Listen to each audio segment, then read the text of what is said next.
In the 1990s, California was ridden with crime. Revolving door inmates were constantly being released and readmitted into jails across the state, and news channels were night after night jam-packed with stories of robberies, murders, and assaults.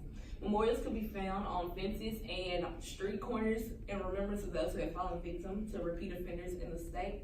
Mike Reynolds was the father of Kimber Reynolds, an 18-year-old girl who had also fallen victim at the hand of a repeat offender. And after Kimber's death, he vowed to make it his mission to make sure that what happened to Kendall never happened to anyone again.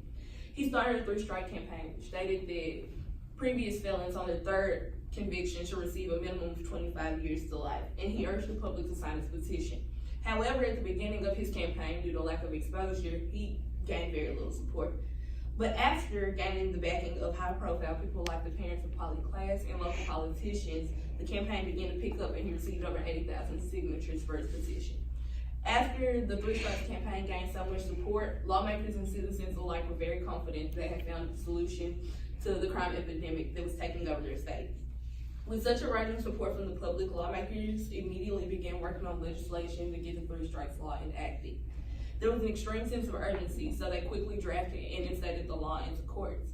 There was now a no-nonsense approach being taken in the justice system, and for a moment it appeared to be working, but it quickly became apparent that there were flaws in the new law. After the law was implemented, Californians urged both judges and prosecutors to pursue harsh sentences unto all who were convicted on the 3rd strike. They were nicknamed strikers by the public. Though this approach was thought to be a good thing when the cases were violent, such as rapes and murders and assaults, it became controversial when people were getting sentenced 25 years to life for stealing things like donuts and cookies and pizzas. Kenneth Kill was a striker who, on his 3rd conviction, was shoplifted $100 from Kmart, and he received 25 years to life.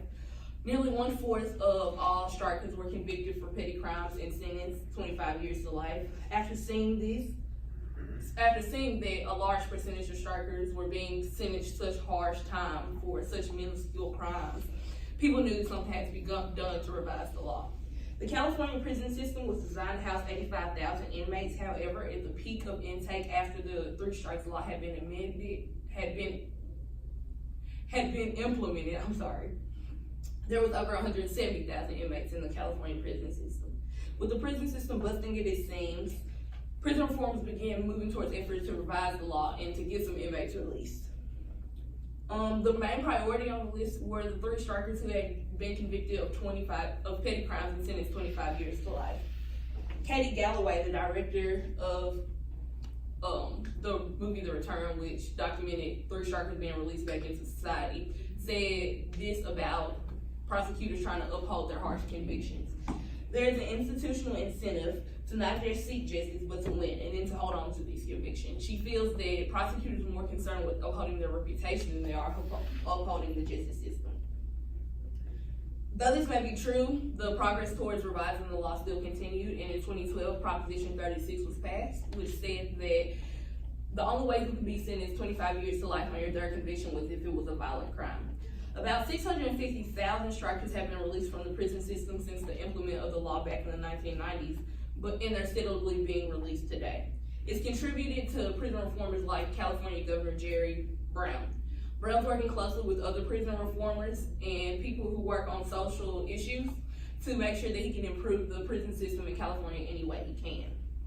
Former Los Angeles DA Gil Garcetti now shares the opinion of many other former supporters, saying that he's full of regret. Garcetti has been documented saying, "I should have had to back my own stand by what I said should be the law." He, like many other prosecutors, got caught up in the turmoil of the passion that the public had in the 90s. Though admirable, the previous supporters who now have regret now take accountability for their mistakes. It's tragic that it's been at the cost of many others' lives. Kevin Blau is a former prosecutor who says he now lives with the repercussions of his sentences every day of his life. I feel like that was